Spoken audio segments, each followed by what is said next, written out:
May woke up 15 minutes before her alarm, listening to the quiet snoring of her children behind the wall. The twins, Lily and Jade, were asleep in their room, and 3-year-old Kim was snoring in her crib nearby. Vincent had already left. Lately, he had often been leaving before dawn, as his job as head chef at the Golden Oyster required his full attention. The morning routine had long since become a well-rehearsed ritual. May made breakfast, got the twins ready for school, and tidied their unruly red pigtails. Jade always threw a tantrum when it was time to put on her uniform. She dreamed of wearing only pink dresses. Lily, on the other hand, busily packed her textbooks and checked her homework. After the older girls left for school, May and Kim headed to the Bluebird, a small cafe 2 blocks from their home. The owner, elderly Martha Fisher, allowed her to keep the baby in the back room during performances. During the day, May worked as a waitress, and in the evenings she sang for the patrons, mostly old jazz songs and popular hits. Today, after lunch, she had another audition. May went over the list of songs in her head as she wiped down the tables. In 5 years, she had probably been to every music venue in town, but everywhere she heard the same thing. "We'll call you back." No one ever called back. "You're too obsessed with these auditions," Vincent would say when she came home upset. "You need to be realistic. You have 3 children. What kind of singing career can you have? Be happy that they'll let you perform in a cafe." Maybe he was right, but May couldn't stop dreaming. Music had been a part of her life since childhood. She grew up listening to her father's old records and learned to play the piano before she could read. She always got the solo parts in the school choir. Everyone predicted a bright future for her, but getting pregnant at 19 threw a wrench in the works. However, May had no regrets. Her girls were worth any failed career. Vincent was working as an assistant chef at the time and was barely making ends meet, but he insisted on getting married. "We'll manage," he said, kissing her rounded belly. And they did manage. Now they had their own house in the suburbs, spacious, with a small garden. Vincent had worked his way up to head chef at one of the best restaurants in town. On weekends they had family dinners, rode bikes in the park, and baked ginger cookies. A normal, happy family. Kim dozed off in her playpen while May practiced a new song for her evening performance. The sound of clattering dishes and the soft voices of visitors drifted from the hall. Martha peeked into the back room. "Someone's here for you, dear. They say it's about an audition." May's heart skipped a beat. She wasn't expecting anyone until 3 o'clock. In the hall, she was met by 2 men in formal suits. They introduced themselves as producers from Platinum Records. They said they had heard her perform last week and were interested. "You have an interesting tone," said one of them, handing her a business card. "A diamond in the rough. We could work on your image, give you a more modern sound." May smiled politely. Over the years, she had learned to recognize scammers. Now they would start offering to pay for a demo recording or buy a ready-made contract. That's exactly what happened. At the end of the conversation, the sum of $10,000 for producing new artists came up. "I'll think about your offer," May replied diplomatically. After seeing her guests out, she returned to work. There were 2 hours left before the evening performance, and she had to pick up the twins from school and take Kim to her neighbor, Mrs. Chong. Vincent returned after midnight, smelling of spices and exhaustion. May had already put the children to bed and was reading a book in bed. "How was your day?" she asked when her husband lay down beside her. "Fine.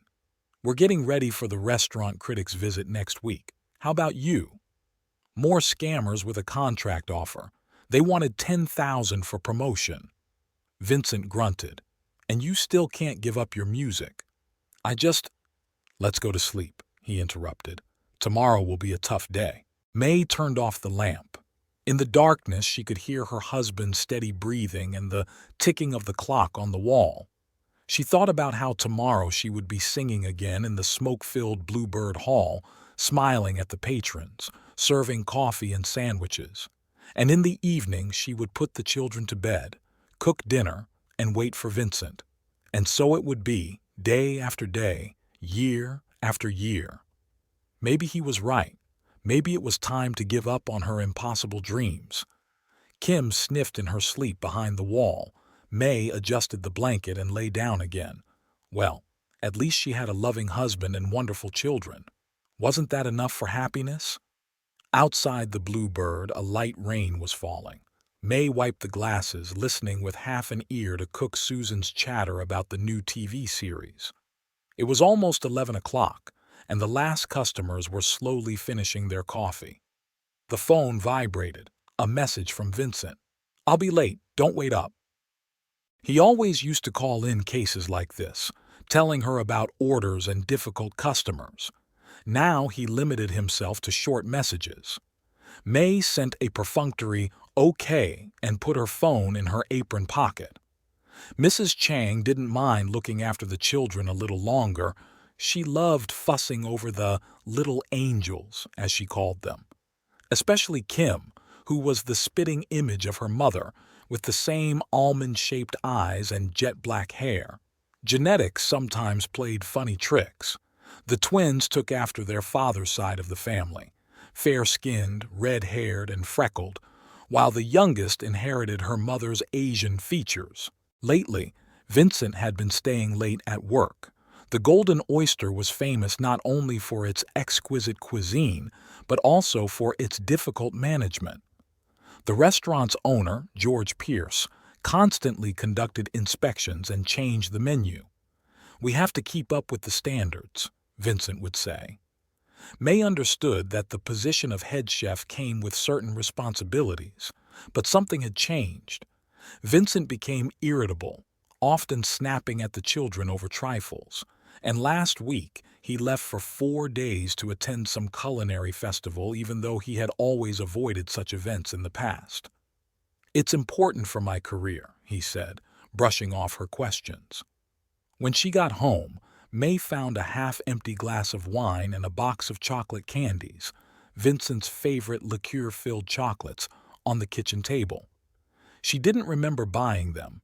Maybe her husband had come home for lunch, although he usually ate at a restaurant. The twins were already asleep. Kim was cranky. She had probably run around all day with Mrs. Chang's grandchildren. May bathed her daughter and sang her a lullaby. At moments like this, she was particularly aware of how quickly children grow up. It seemed like only yesterday she was rocking newborn Lily and Jade, and now they were second graders, independent and serious. Vincent returned around 2 in the morning. He smelled of expensive perfume, clearly not the one May had given him for his birthday. She pretended to be asleep. Her husband took a shower and lay down next to her without even trying to hug her. In the morning, he was already gone. There was a note on the kitchen table. "Went grocery shopping. Will be back late." May sighed. Used to, the assistant chefs would do that. Something was definitely changing in their lives, but she couldn't figure out what. At breakfast, Lily complained that her dad hadn't read them bedtime stories in a long time. Jade immediately chimed in, saying that they didn't go to the park on weekends anymore either. May tried to explain that her husband was busy, but the girls just frowned. They were used to a different Vincent, cheerful, attentive, always finding time for his family. The day dragged on slowly at the Bluebird. There were few customers, perhaps because of the rain. May mechanically wiped the tables, made coffee, and smiled at the few guests. Her thoughts kept returning to her husband's strange behavior. In the evening, Vincent's mother called, wondering why her son wasn't answering his phone. "He's very busy right now," May explained as usual. Her mother-in-law snorted.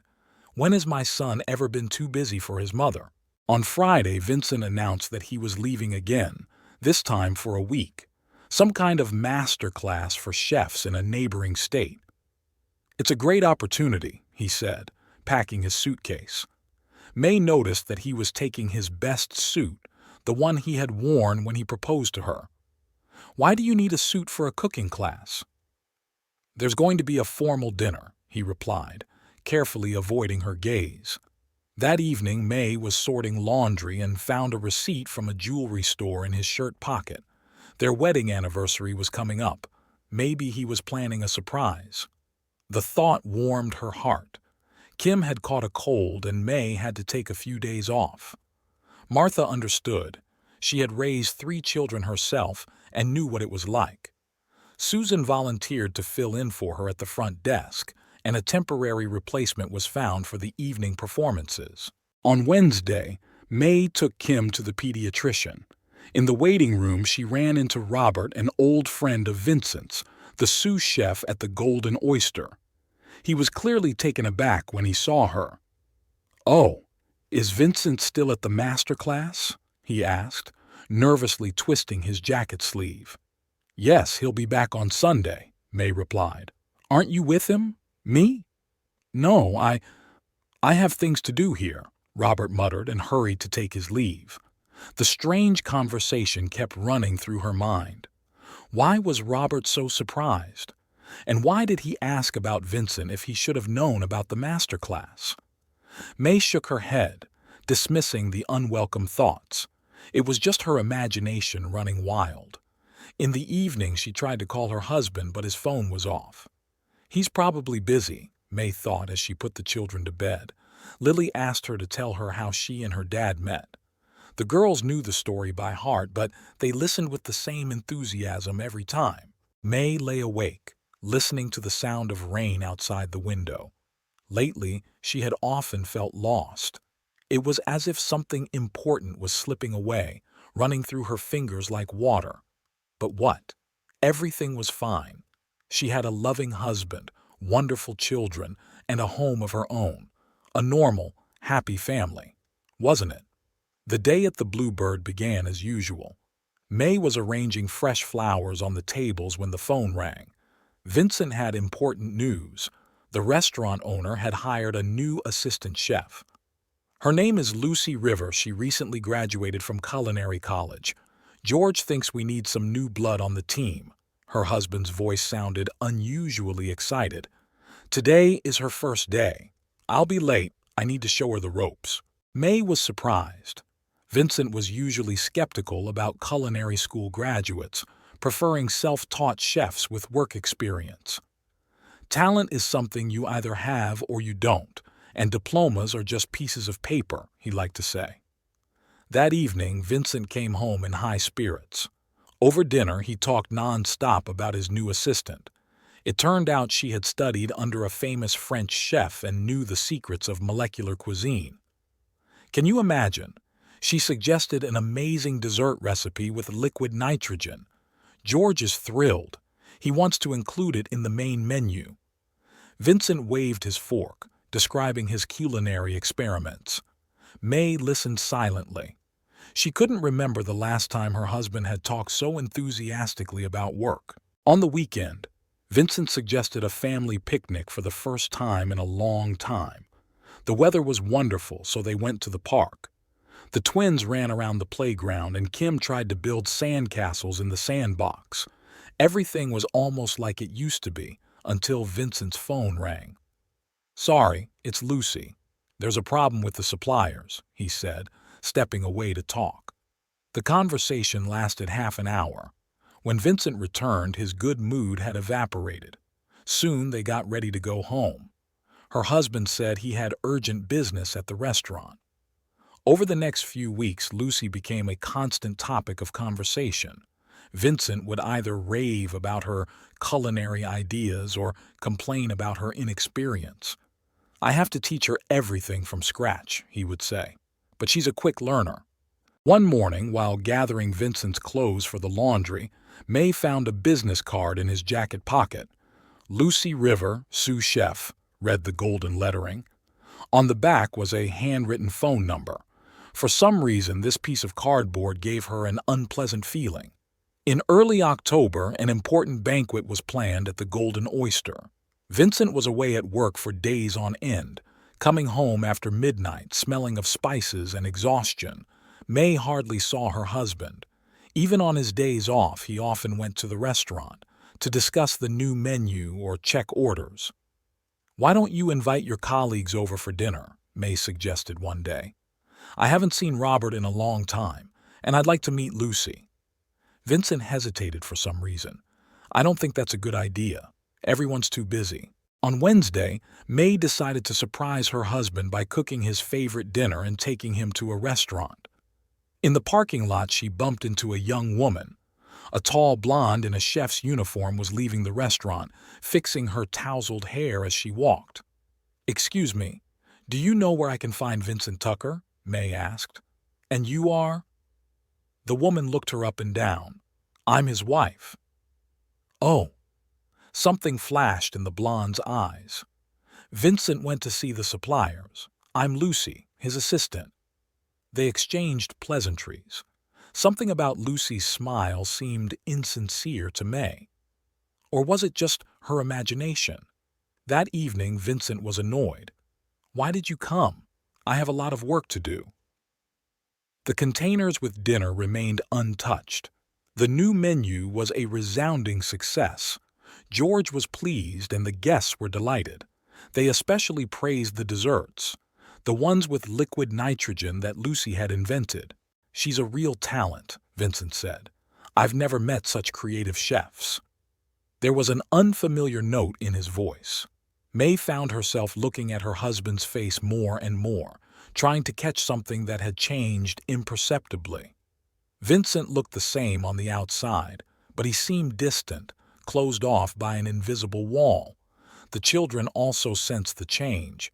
Lily asked why her dad no longer helped her with her homework. Jade sulked when her father canceled their planned outing yet again. And little Kim once cried when she saw her father. She had grown unaccustomed to his presence at home. May tried not to think about Lucy, about her confident gait, her expensive perfume, her light hair casually pulled back into a ponytail, about how Vincent's eyes lit up when he talked about her. "It's just work," May told herself. "Just a new stage in my husband's career." But a seed of doubt had already taken root deep inside her. May pushed away the unwanted thoughts, immersing herself in her usual routine: home, children, work at the cafe. She sang in the evenings at the Bluebird, smiled at the customers, and replayed the glances she had caught, the phrases he had dropped, and his inexplicable absences over and over again in her head. On Thanksgiving, Vincent couldn't come to his parents' house because the restaurant had a special holiday dinner. "Lucy has come up with an amazing menu," he said. May said nothing. She watched the children playing in the garden with their cousins and thought about how their family traditions were slowly crumbling like autumn leaves underfoot. The winter was unusually cold. May woke up before dawn to warm up the car before taking the twins to school. In the mornings, the kitchen greeted her with a hollow emptiness.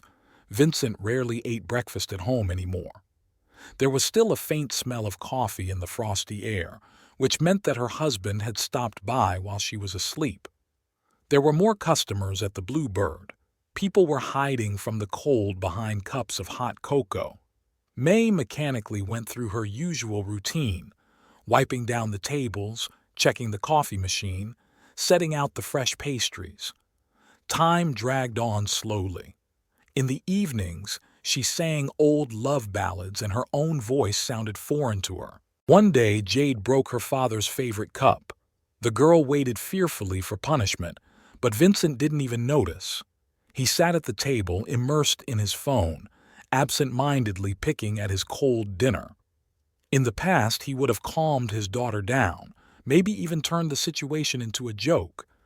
Now he just got up and went to his study, muttering something about urgent work. May found traces of lipstick on her husband's shirts, pale pink, not hers, but each time she convinced herself that it could have been anything: sauce, wine, foundation from a random restaurant visitor. Vincent began to return after midnight, smelling of unfamiliar perfumes, probably inhaling the scents from the women's staff changing room during the day. He started spending his weekends at work. Of course, It was all about the new menu and important clients. Little Kim often asked where her dad was. May made up stories about important culinary adventures. Dad was looking for rare spices. Dad was learning to cook magical desserts. Dad was feeding important guests from faraway countries. The girl listened with wide eyes, and May felt like she was deceiving not only her daughter, but also herself. A new item appeared in their bedroom, an expensive dark blue tie. May had never seen it before. She hadn't bought it for her husband. "A gift from the team," Vincent replied curtly in response to her unasked question. The tie seemed to scream about something important, but May continued to cover her ears, not wanting to hear. One evening, she found a crumpled receipt from a jewelry store in his jacket pocket. The amount was impressive. You could buy a used car for that kind of money. May hid the receipt back in the pocket. Their anniversary was more than 6 months away, and her birthday was almost 9 months away. She tried hard not to think about who the expensive jewelry was for. The twins stopped waiting for their father in the evenings. They used to sit by the window, looking for his familiar car, but now they just went to their room to play. Lily complained of headaches more and more often, and Jade started biting her nails, a habit they had worked so hard to break a year ago. The Golden Oyster was preparing for the arrival of a famous restaurant critic. Vincent practically moved into work, coming home only to change clothes. May tried to talk to him but was met with a wall of tired irritation. "You understand how important this is for my career," he repeated. "Now is not the time to sort out our relationship." When would there be time? May kept that question to herself, along with dozens of others. She had learned to swallow her words along with her tears, convincing herself that everything would be fine once the endless preparations for the critic's visit were over. The critic came and went, leaving behind a rave review. They celebrated their success at a restaurant. Vincent came home in the early hours of the morning, smelling of champagne and someone else's perfume. May pretended to be asleep. She counted his footsteps on the stairs, listened to the sound of water in the shower, and pretended to be asleep when he lay down next to her. Less than a meter separated them, and between them was a whole universe of unspoken words. The next day, he was late again, and the day after that, and the week after that. He now whispered on the phone, retreating to another room. Urgent meetings with suppliers and unscheduled inspections became more frequent. May continued to live as if in a dream. She made breakfast, got the children ready for school, sang in a cafe, washed shirts with someone else's lipstick on them, made up excuses for her husband's absence, and convinced herself that there was a logical explanation for everything. Every evening she hoped that her husband would come home early, spend time with the children, and talk to her. Every morning she woke up alone. On the rare occasions when they did find themselves at the same table, Vincent was emphatically polite and distant. He talked about work, new dishes, plans for the restaurant, never about them. It was as if their family life had turned into small talk between strangers. One day, May found a bottle of men's perfume in his desk drawer, an unfamiliar scent. She had never bought him anything like it, probably a gift from work. There was also a book on molecular cuisine with a bookmark, Lucy's business card. Just work stuff, May told herself, nothing more. She tried not to notice how her husband preened in front of the mirror in the morning, how carefully he chose his shirts, how long he spent styling his hair. It's just that he cares about his appearance, she told herself. He's the head chef at a prestigious restaurant. He has to look the part. That evening, when Vincent didn't come to the twins' school play for the first time, May finally allowed herself to cry. But only after she had put the children to bed and made sure they were fast asleep. Silent tears rolled down her cheeks as she methodically ironed his shirts. The collars smelled of unfamiliar perfume. The twins sat at the kitchen table, picking at the oatmeal May had made for breakfast. Lily kept glancing at her father's empty chair, and Jade pointedly pushed her plate away. Dad promised to make pancakes, she muttered. He always cooks on Saturdays. May sighed. Saturday breakfasts were indeed a family tradition. Vincent worked his magic at the stove while the girls helped whip up the batter, even little Kim pitching in, sprinkling powdered sugar on the finished pancakes with an air of importance. But today, he had left again before dawn, leaving a short note about urgent business at the restaurant. Dad has a lot of work to do, May explained as usual. Let's make pancakes together next Saturday. You always say that. Jade slid off her chair and ran to her room. Lily finished her porridge in silence and followed her sister. Kim was playing with toys in the living room. She was building a tower out of blocks, carefully matching the colors. Her dad had taught her that blue always had to go next to green. The girl was so absorbed that she didn't notice when the tower tilted and collapsed. "Dad!" she cried, looking back. In the past, Vincent would always rush to help, turning the disaster into a fun game. Now, only their mother was in the room. At dinner, the twins started arguing about the upcoming school concert. "Daddy promised he'd come," Lily repeated stubbornly. "He always comes to my performances." "He won't come," Jade snapped. "He never comes anywhere anymore." "That's not true." "It is. He was even late for my birthday." "Girls," May intervened. "Dad tries very hard to be everywhere. He's just going through a difficult period at work." "Why doesn't he play princesses with me anymore?" Kim asked quietly, smearing mashed potatoes on her plate. "He promised to be the dragon." May bit her lip. When was the last time Vincent had played with the children? Picked them up from school? Read them a bedtime story? She couldn't remember. That evening, Lily complained of a headache, an old excuse when she didn't want to go to school. Vincent used to sit next to her and tell funny stories from his childhood, and the pain would magically go away. Now the girl lay silently in the dark, turned away from the wall. Jade started bringing home notes from school. The teacher wrote that the girl had become aggressive and was fighting with her classmates. At a parent-teacher conference, elderly Mrs. Parker cautiously asked if everything was all right at home. "You know, children are very sensitive to family problems," she said. "Especially twins. They're like barometers of the emotional climate in the family." May tried to talk to her husband about it, but he dismissed her. "It's just a phase. All kids go through it." "They're 8 years old," May reminded him. "I really don't have time for this right now," he said, grabbing his briefcase and rushing out the door. Kim started waking up at night crying.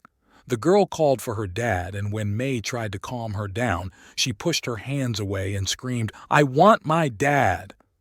Vincent was usually at work at that time or sleeping in the guest room so they wouldn't disturb each other's rest.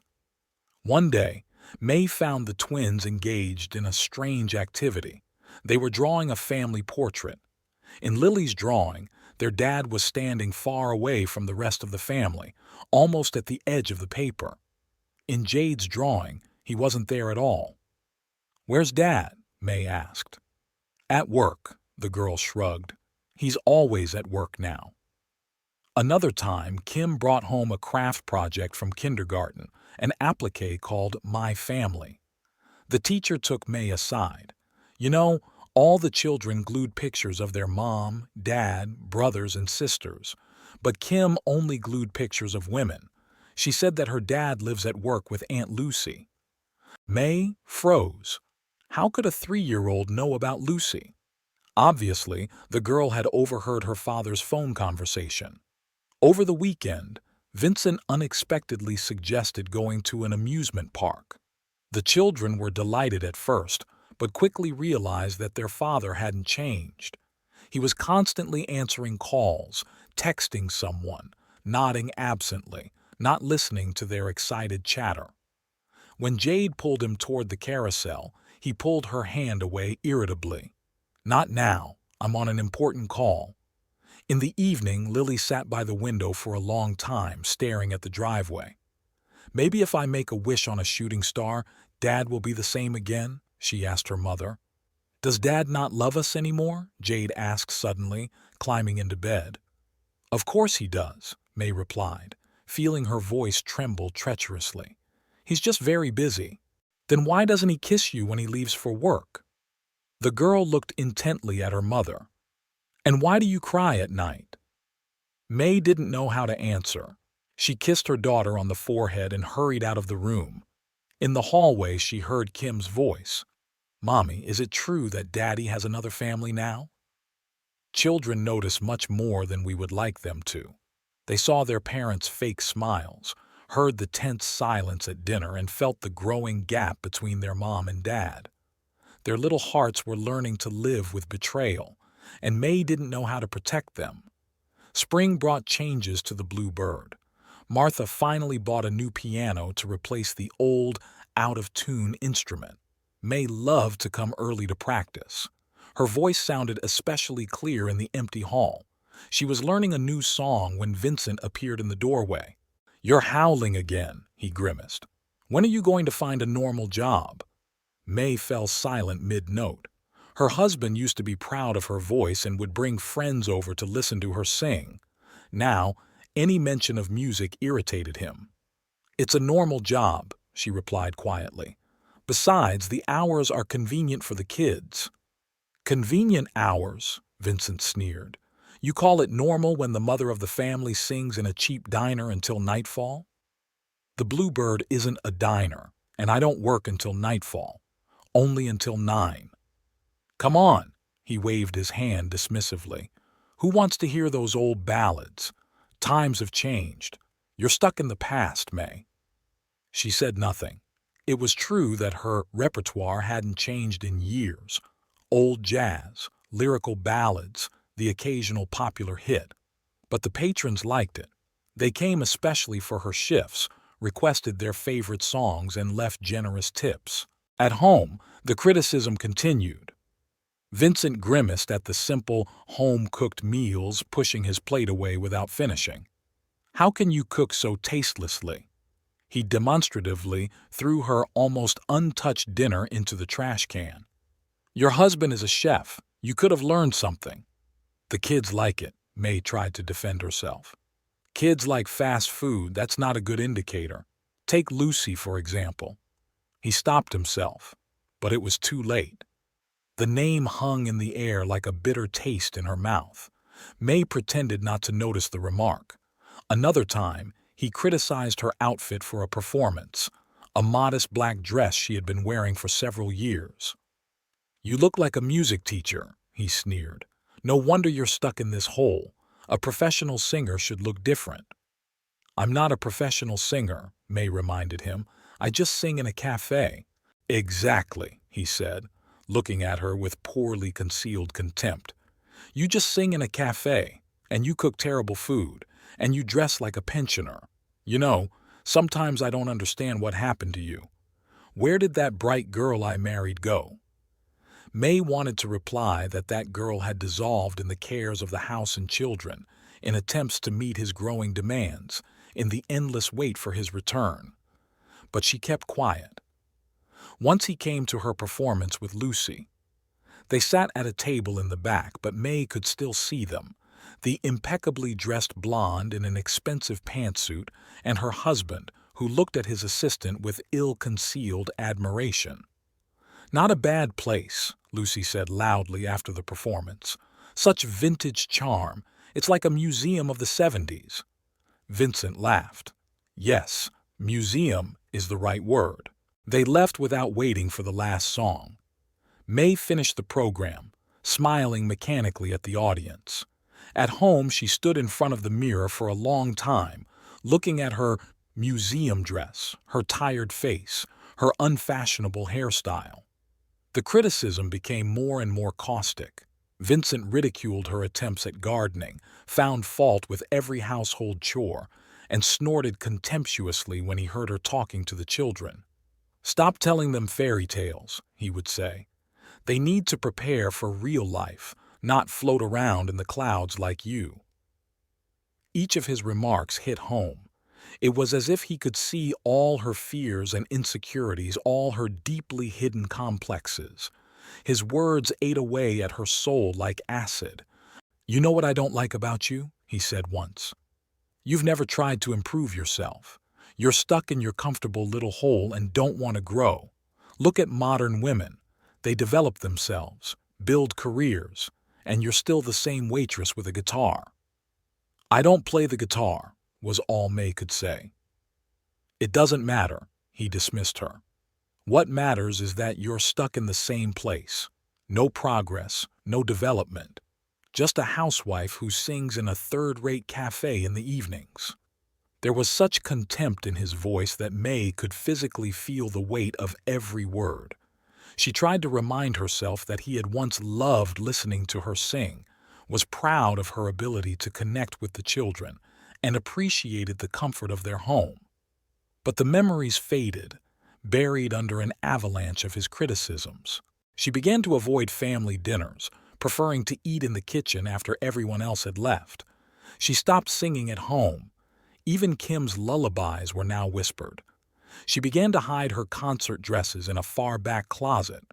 But the most painful thing was that she began to believe his words. Maybe she really wasn't good enough. Maybe she was stuck in the past. Maybe she should have found a normal job long ago, learned to cook fancy meals, and dressed in the latest fashions. "I don't understand how you can be happy with this life," Vincent said after one of her performances. "Don't you want more? Or are you just afraid to admit that you're not capable of more?" May didn't answer. She looked at her reflection in the dressing room mirror and tried to see the bright girl Vincent had once loved. But all she saw was a tired woman in an unfashionable dress singing old songs in a small cafe. Lucy started showing up at their house in early summer. At first, she would drop by briefly, supposedly to discuss the new menu or show Vincent some sketches for the food presentation. Then she would stay late into the night. Vincent and Lucy would lock themselves in his office, and the sound of laughter and clinking glasses would drift out. "We're working on a presentation for investors," Vincent would explain. "Lucy is very knowledgeable about marketing." May noticed how her husband changed in the presence of his assistant. He seemed younger, joking and smiling, that special smile he used to reserve for her alone. Lucy knew how to create the impression of a business meeting. She always came with her laptop and folders of documents, talked about suppliers and food calculations. But May saw how close they sat to each other as they sorted through papers, how the pauses in conversation grew longer, how Vincent's tone of voice changed. "How about we order pizza?" Lucy suggested one day. "I know a great place." "May made dinner," Vincent replied with poorly concealed disappointment. "Oh, don't worry," Lucy said, giving May an indulgent smile. "We don't want to impose." They did order pizza. May could hear them laughing in the office, discussing some work stories. Her dinner remained untouched. Lucy always looked flawless. Expensive clothes, perfect makeup, perfectly styled hair. Next to her, May felt particularly out of place in her house dress and messy bun.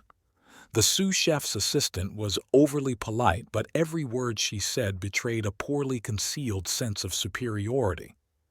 "What a cozy home you have," she said in a tone used to praise a child's drawing. "So homey." Vincent invited Lucy to family dinners more and more often. She brought homemade desserts, complex compositions with molecular elements. The children looked at the strange foams and spheres with suspicion, but Vincent admired every dish. "This is real art," he said, "not like ordinary cooking." May pretended not to notice how his hand lingered on Lucy's waist as she demonstrated the cooking process, how they exchanged knowing glances across the table, how casual touches became more and more intimate. One day, May caught them in the kitchen. Lucy was teaching Vincent how to make some fancy dessert. They were standing so close together that it clearly wasn't necessary for a cooking lesson. His hands were on top of hers, supposedly helping her whip the cream. They didn't even notice May had walked in. Lucy started bringing Vincent shirts, supposedly for formal restaurant events. Expensive, fashionable, perfectly tailored. "I have good taste," she would say, adjusting his collar. May silently put the shirts she had bought him away in the closet. Their work meetings lasted late into the night. Sometimes Vincent walked Lucy to her car, and they talked for a long time on the driveway. May saw their silhouettes from her bedroom window. They were standing too close for business partners. "Mommy, why is Aunt Lucy here all the time?" Kim asked one day. "She's helping Daddy with his work," May replied as usual. "Why do they laugh so much? Daddy never laughs like that with you." May didn't know how to answer. When was the last time she had heard her husband laugh sincerely at her? Lucy brought with her the atmosphere of a different life. Bright, modern, full of ambition and success. She talked about restaurant trends, travel, and plans for business development.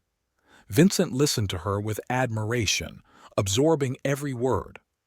When he was with her, he seemed to forget that his family existed. "Vincent talks so much about his children," Lucy said once, "but they don't look anything like him, except maybe the twins' hair color." It sounded like an accusation, as if May was to blame for her children inheriting her Asian features. Every visit from Lucy left a trail of perfume and unspoken words. May found traces of her lipstick on glasses, long blonde hair on the sofa in the study, forgotten earrings on the coffee table. Vincent pretended not to notice these clues, and May pretended to believe that their meetings were strictly business. But one evening, as she was putting Kim to bed, she heard muffled voices coming from the study. Lucy's voice sounded unusually soft. "You deserve better. A talented boss like you shouldn't be stuck in a family routine." "I know," Vincent replied, "but the children will get used to it. They always do." May hurriedly closed the door to the nursery, but the words had already been spoken. They hung in the air like harbingers of a storm. That night, she lay awake for a long time, listening to her husband's footsteps in his study and trying to convince herself that everything could still be fixed. The doorbell rang sharply and insistently. May was just getting the children ready for school. Kim was still fussing over her porridge. Vincent and Lucy were standing on the doorstep. "We need to talk," her husband said, entering the house without waiting to be invited. Lucy followed him, her heels clicking on the parquet floor. In the living room, she immediately took her place on the sofa, crossing her legs and took some papers out of an expensive leather folder. "I'm filing for divorce," Vincent began without preamble, "and you'll have to move out. The house is in my name." May stared at her husband in silence, trying to comprehend what she had heard. Lucy demonstratively placed her hand on her stomach. "You know, I would have waited to tell you," she smiled smugly. "But since we're here, we're having a baby. And we need this house. What about the children?" was all May could manage to say. "Oh, you can take them with you," Vincent generously allowed. "I'm sure with your waitress's salary you'll do wonderfully in a boarding house, or you can rent a room." "Anywhere but here," Lucy added, looking around the living room. "We need space for our new family." "New family?" May echoed. "Yes, we're getting married as soon as the divorce is final." Vincent didn't even try to hide the triumph in his voice. "Lucy has already found a designer for the renovation. Everything here is so provincial." "You have a week to pack," Lucy said briskly, laying out some plans on the table. "We plan to start renovating next month." "A week?" May felt the room start to spin. "Yes, and don't count on a large alimony," Vincent grinned. "We'll have serious expenses, renovations, new furniture." "And the wedding," Lucy chimed in. "I want to throw a grand celebration. Vincent deserves the best." They talked about their plans, completely unashamed of May's presence. They discussed how they would convert the children's rooms into a gym and renovate the kitchen. Lucy kept snuggling up to Vincent and kissing him demonstratively on the cheek. The voices of the twins returning from school could be heard in the hallway. They froze in the doorway, staring at the strange scene. "Oh, children," Lucy smiled with feigned warmth. "Now you will live with your mother somewhere else. And this will be Vincent's and my home." "Dad," Lily called in a trembling voice. "It's for the best," he snapped. "Mom will find you a new place to live, maybe even near her cafe. It'll be convenient to walk to work and save on transportation." They left, leaving the divorce papers on the table. Lucy glanced triumphantly around the living room as she left. "Don't worry so much. They say you can make a cozy home in a small apartment, especially with children." The rented apartment greeted them with the smell of someone else's life. Shabby walls, worn linoleum, creaky floorboards. Everything here seemed temporary and uncomfortable.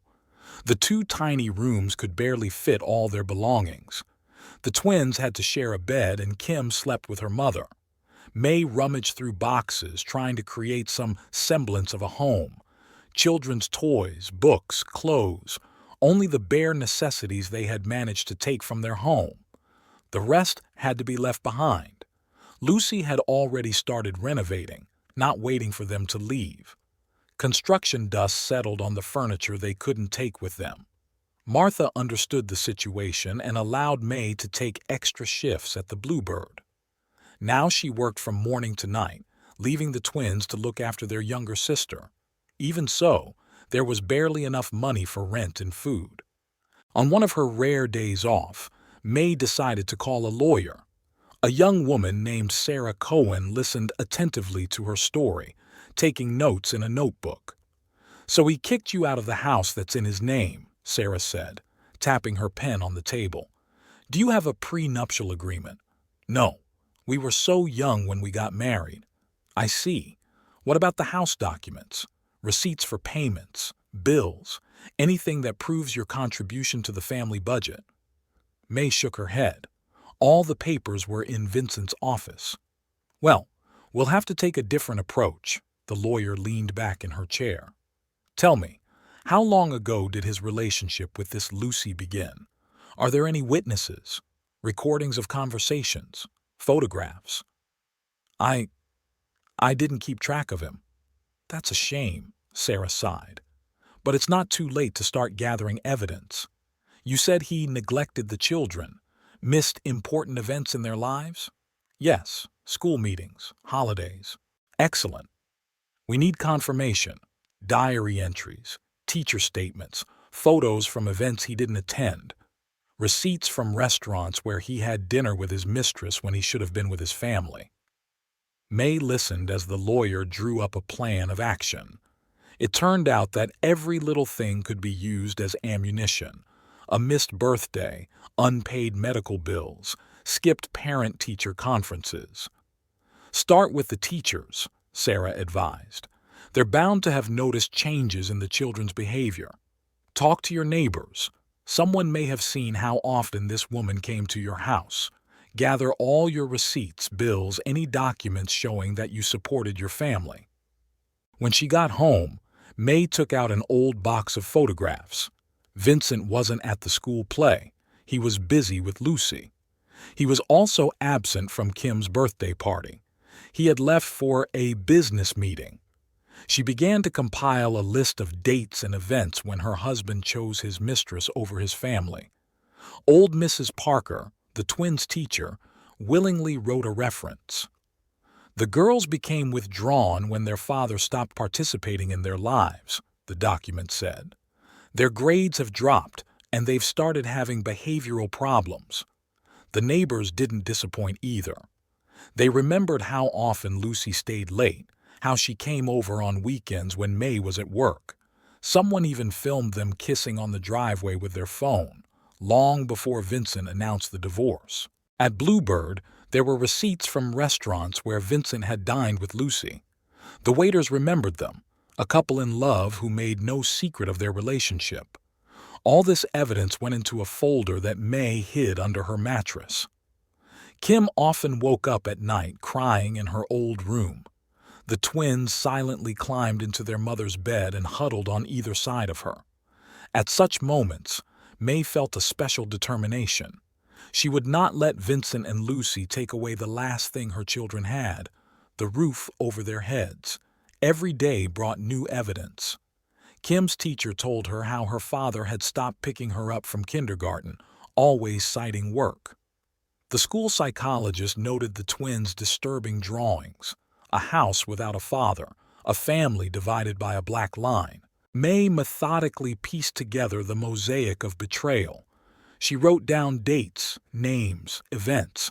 She saved receipts, printed out photos, and collected statements. The folder under her mattress grew thicker and thicker. Vincent had no idea. He called the children occasionally, promised to visit, and forgot. He sent child support irregularly, citing repair costs. Each missed payment was carefully documented. One evening, as she was putting the children to bed in their cramped rented apartment, May heard Lily whisper to her sister, "What if we have to stay here forever?"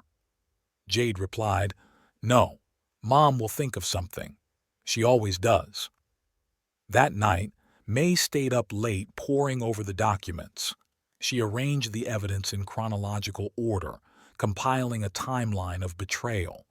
The picture was convincing. The story of a man who had systematically destroyed his family for the sake of his mistress, neglecting his children and his responsibilities. Sarah approved the materials she had gathered. "We have a good chance," she said, reviewing the witness statements. "The main thing is not to scare them off before it's time. Let them think you've accepted it." And May played the role of a broken woman. She listened meekly to Lucy's taunts when she came to pick up the rest of her things. She silently accepted Vincent's condescending remarks about the unsuitable neighborhood for children. And at night, she continued to gather evidence, preparing for the decisive battle. A shoebox contained printouts of bank statements showing how Vincent had spent the family budget on restaurants and gifts for his mistress, while the children needed new clothes and school supplies. There were also photos from company parties where he was openly flirting with Lucy in front of his colleagues. Every morning, as she got the children ready for school in their cramped rented apartment, May reminded herself that this was temporary. Soon everything would be fine. Soon. Old boxes of documents were piled up in the corner of the rented apartment. May put off sorting them out. Too many memories. Too painful. But today, after another meeting with her lawyer, she made up her mind. In the first box, she found her children's birth certificates. Vincent's sweeping signature was on all three. He had been so proud of each of his daughters back then, ignoring idle talk about how a real man needs a son. Children's drawings, cards, crafts from kindergarten, all of it was carefully stored in a separate folder. May sorted through them, smiling through her tears. Here was a Valentine's card from Lily, a crookedly drawn heart with the inscription, "To Daddy." Jade's craft project, macaroni glued to cardboard in the shape of a tie, a gift from my beloved dad. Kim's first scribbles. She wanted so much to learn to write Dad like her older sisters. At the bottom of the folder, she found a piece of paper folded in four. May unfolded it and froze. Vincent's handwriting, still young and flowing. They had just started dating. "Marriage contract," read the joking inscription at the top. The text continued, written with exaggerated seriousness. "I, Vincent Tucker, being of sound mind and memory, do promise to love May Chen forever and unconditionally. I swear never to cheat on her, to take care of her and our future children. In the event of a breach of these promises, all my property shall pass to May." At the bottom were their signatures. They laughed for a long time, coming up with the wording. Vincent insisted on an official certification of the signatures, added the date, and even drew a seal. "Now it's a legal document," he joked. "See, I even wrote my last name with a flourish like a real businessman." May remembered that evening. They were sitting in a small cafe where she was working as a singer. Vincent had just started working as a sous chef and dreamed of opening his own restaurant. They were young, in love, and confident that everything in life would be wonderful. Now, looking at the yellowed sheet of paper, May felt tears welling up in her throat. Where was that Vincent? When had he turned into a cold, calculating man capable of throwing his family out onto the street? The next day, She showed the document to Sarah. The lawyer studied the sheet carefully, examining the signatures. "Do you know," she said slowly, "that this could well be considered a legally binding document? It has a date, signatures from both parties, clearly stated obligations and penalties for violating them." "But it was a joke," May said, flustered. "That's the point. The form of the document meets the requirements. It is drafted as a contract and contains all the necessary elements. The fact that it was handwritten and in a humorous form is irrelevant. The main thing is that the intentions of the parties at the time of signing were serious." Sarah took out a magnifying glass and examined the signatures. Here he signed his full name and indicated the date. "You also signed your full name. There are no notes such as, 'This is a joke' or 'not valid.' From a legal point of view, this is a real marriage contract." May looked at the yellowed sheet with new eyes.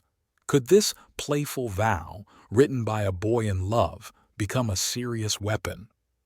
"What's more," Sarah continued, "the penalties for breach of contract are clearly stated here. Transfer of all property to you, given the proven fact of infidelity." She carefully put the document away in a folder. "I can't guarantee that the court will accept this as a valid marriage contract, but in conjunction with other evidence, it shows that your husband initially recognized his obligations to his family. He drafted this document himself and proposed the terms himself." In the evening, after putting the children to bed, May took out the old letter again. She reread the naive promises, peering at the sweeping handwriting of the young Vincent. Somewhere deep in her heart, a glimmer of hope stirred. Perhaps this playful vow, written in the heat of first love, would help restore justice. She carefully folded the document and put it in a folder with the rest of the evidence. Next to it were the children's birth certificates with their father's proud signature, school reports and statements from neighbors. A story of love, betrayal, and hope for justice captured on paper. There were other documents in the box: old receipts for house payments, bills for repairs they had done together. May methodically arranged them in chronological order.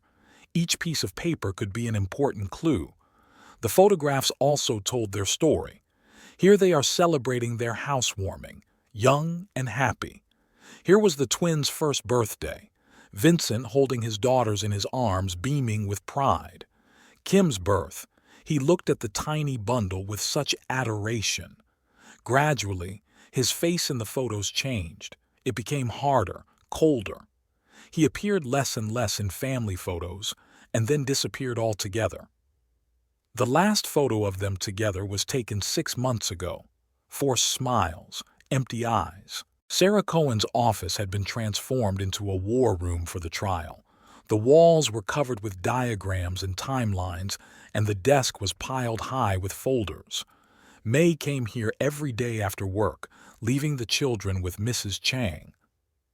"Consistency is key," Sarah said as she sorted through the papers. "We have to show how events unfolded. First, Lucy's appearance, then Vincent's change in behavior, his neglect of the children, and finally, the eviction of the family." They carefully prepared each document. The marriage contract was their trump card, but Sarah insisted on painting a complete picture. "The judge needs to see not just the fact of infidelity, but the systematic destruction of the family," she explained. "How Vincent gradually distanced himself from the children, how he spent the family budget on his mistress, how he planned the eviction." The first hearing was scheduled for the middle of the week. May didn't sleep the night before, going over her prepared answers in her head. Sarah taught her to stay calm, speak confidently, and not give in to provocation. The courthouse greeted them with a chill and the echoing sound of footsteps. In the hallway, they ran into Vincent and Lucy. She was demonstratively stroking her belly, and he was holding her waist. When they saw May, they exchanged smug smiles. "Ready to lose?" Lucy whispered as she passed by. "I hope you've already found a room in a dorm." Vincent didn't even glance at his ex-wife. His lawyer, a well-groomed man in an expensive suit, was explaining something quietly, waving a folder of documents. In the courtroom, May sat next to Sarah, trying not to look at the other side. Lucy whispered something in Vincent's ear and he smiled condescendingly. Judge Michael Stone was an elderly man with a penetrating gaze. He listened attentively to the lawyer's opening statements and studied the first documents. "So," he said, "Mr. Tucker is demanding that the house be sold, claiming that it is his personal property. Mrs. Tucker is contesting this decision, citing the interests of the children. Is that correct?" "Not exactly, Your Honor." Sarah rose from her seat. "We have a document signed by Mr. Tucker in which he agrees to transfer all property to his wife in the event of marital infidelity." A whisper rippled through the courtroom. Vincent sat up straight, looking at his lawyer in confusion. Lucy turned pale. "The document was drafted and signed by Mr. Tucker himself," Sarah continued, handing the yellowed sheet to the judge.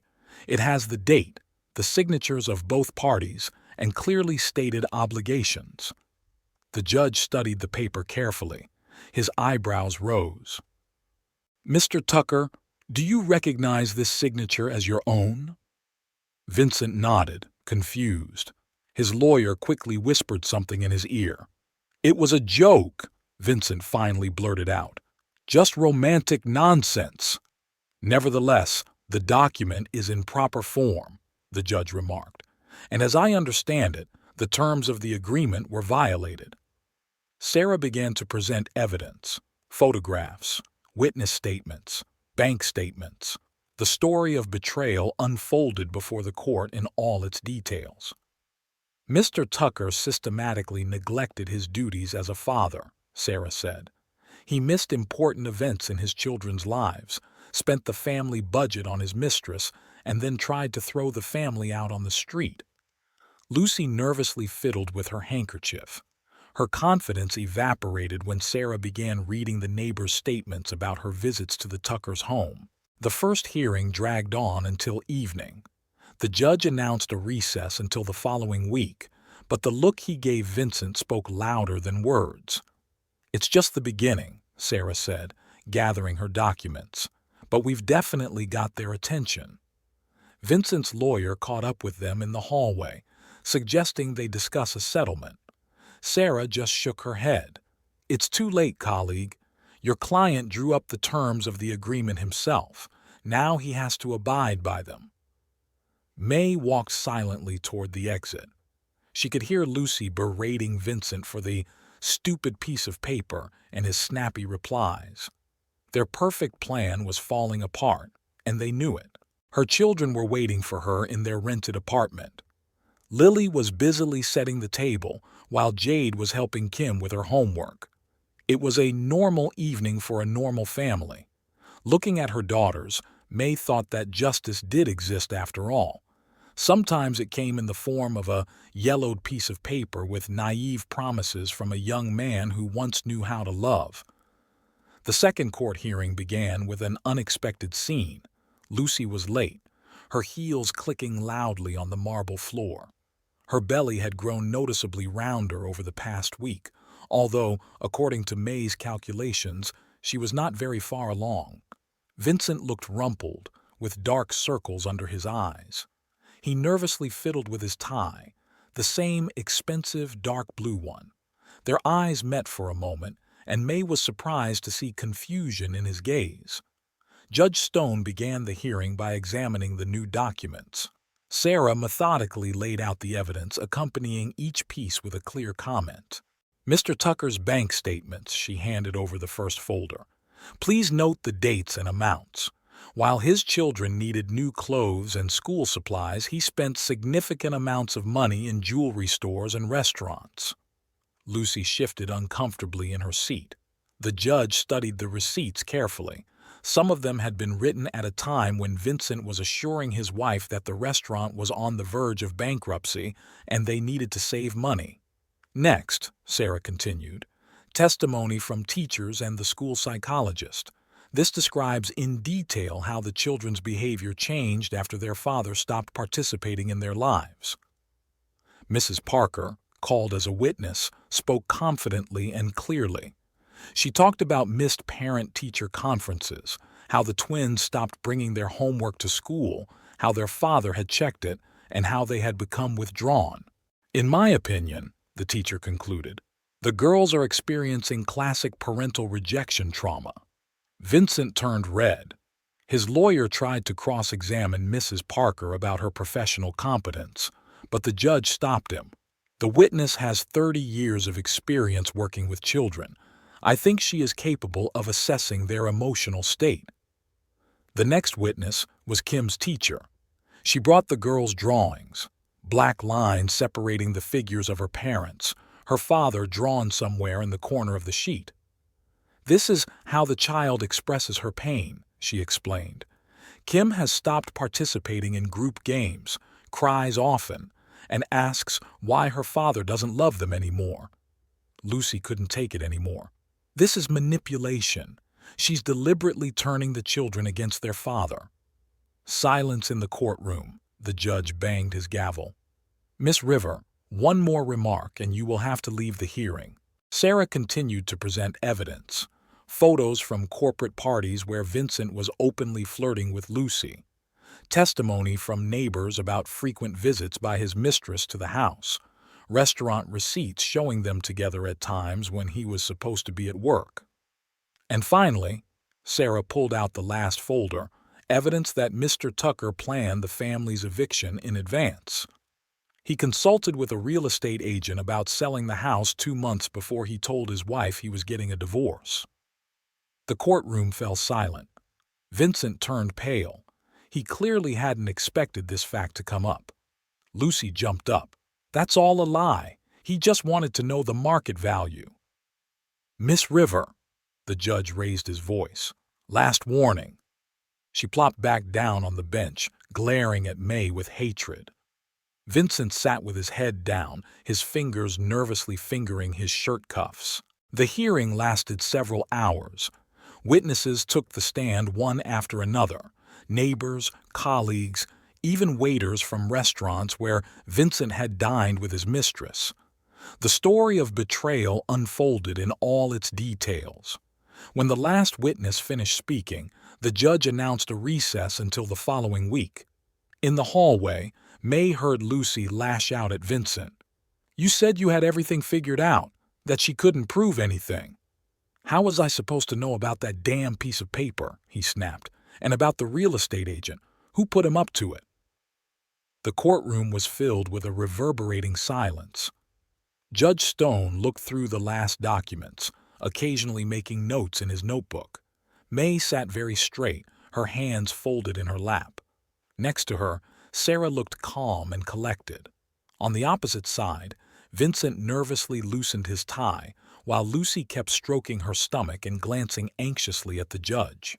"Having heard all sides and examined the evidence presented," Judge Stone began, "the court has reached the following decision. The prenuptial agreement drawn up and signed by Mr. Tucker is hereby declared legally binding. It clearly sets out the obligations and penalties for breach thereof." A murmur swept through the courtroom. Lucy sat up straight, her hand frozen on her stomach. Considering the proven fact of marital infidelity and neglect of family obligations, the court rules that the house and all jointly acquired property shall become the property of Mrs. Tucker. Mr. Tucker is obligated to pay alimony in the amount of 50% of all income for the support of 3 minor children. Vincent turned pale. His lawyer hastily leafed through the papers, apparently looking for grounds for appeal. "Furthermore," the judge continued, "taking into account the interests of the children and their emotional state, the court grants the request for divorce. The marriage is dissolved as of the date of this decision." Lucy jumped up from her seat. "This is unfair. We're going to have a baby. We need this house." Silence in the courtroom. The judge banged his gavel. "The court's decision is final and cannot be appealed." The final scene of this drama unfolded on the steps of the courthouse. Lucy, no longer hiding her rage, turned to Vincent. "You're a loser. You lost everything because of some stupid piece of paper. You can forget about the baby. I'll have an abortion. I don't want my child to be associated with a nobody like you." She ripped the ring off her finger and threw it at his feet. The click of her heels echoed across the marble staircase. Vincent stood watching his lover leave. In an instant, he aged 10 years. His shoulders slumped, his confident smile disappeared. Before May stood not a successful chef, but a man who had lost everything because of his own stupidity. May silently walked past her ex-husband. She had more important things to do: pick up the children from school, celebrate their return home, and start a new life. A life in which there would be no place for betrayal. Stepping over the threshold of the house, May froze. The hallway greeted her with the soft light of designer lamps and huge mirrors in thin golden frames. An abstract painting in delicate pastel colors hung on the wall, just like in interior design magazines. "Mom, it's so beautiful here," Kim exclaimed admiringly, twirling in front of the mirror. May walked silently through the house, noting every detail. The living room was transformed beyond recognition. Instead of their old cozy sofa, there was now a luxurious leather suite, a coffee table made of natural wood and designer floor lamps. On the walls were black and white photographs in simple frames, but the biggest shock was the kitchen. A professional stove with 6 burners, which May had asked her husband for so many times. A state-of-the-art double refrigerator. A wine cabinet that took up the entire wall. A bar counter made from a single piece of marble. Everything was just like the restaurant kitchens Vincent loved to show off on his cooking shows. She was getting ready for their baby, May thought. Somewhere deep in the cupboards, there must be expensive dishes that Lucy had picked out for their future family life. In the nursery, there were cans of paint and rolls of wallpaper. On one sample, Lucy's handwriting read, "For our baby." May ran her hand over the silky surface. Expensive French wallpaper, not the cheap vinyl they had once used to decorate the twins' rooms. Bitterness rose in her throat. Vincent spared no expense for his mistress. The best materials, expensive furniture, designer renovations. But when May asked him to fix a leaky faucet or buy a new sofa, there was never enough money. "Mom, look at the stove!" Jade was already getting used to the new kitchen. "Can I try cooking something?" May watched her daughter turn the shiny knobs with delight. It was silly to turn down good appliances just because another woman had chosen them. After all, this was their home now. In the evening, after putting the children to bed, May sat in her new kitchen. Wine splashed in a glass from the wine cabinet. She had to admit that Lucy knew her way around wine as well as design. The irony of the situation brought a bitter smile to her lips. Her husband's mistress had created the perfect home for them with her own hands. All those months while May and the children were huddled in a rented apartment, Lucy had chosen the furniture, supervised the renovations, and thought through every detail. For herself, for her future child, for her new life with Vincent. And now all this luxurious renovation had gone to them. A peculiar compensation for betrayal and humiliation. May ran her hand over the cool surface of the bar counter. They may be someone else's dreams, but why not take advantage of them? "Mom, can we pick out wallpaper for our room tomorrow?" Lily appeared in the kitchen doorway in her unicorn pajamas. "Of course," May smiled. "And we'll buy new curtains and a carpet."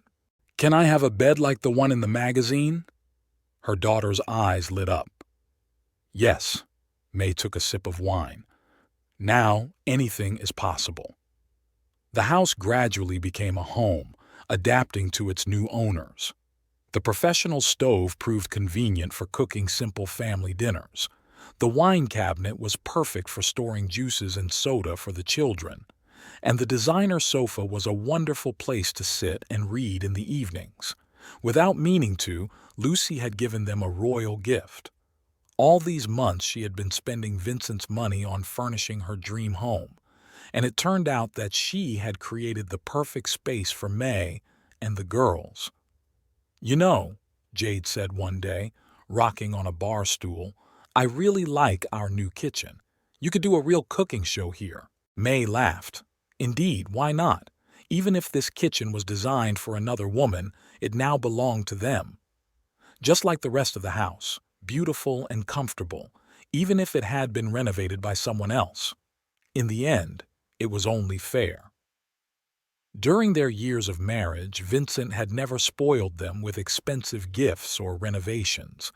Let it be now, even in such a strange way, but he had finally provided his family with everything they needed. Falling asleep in her bedroom with its new designer wallpaper, May thought about the strange twists and turns of fate. Who would have thought that her husband's betrayal would ultimately result in such comfort for her and her children? That his mistress would create the perfect home for them with her own hands? Maybe this is true justice, when someone else's dreams of a beautiful life go to those who really deserve it.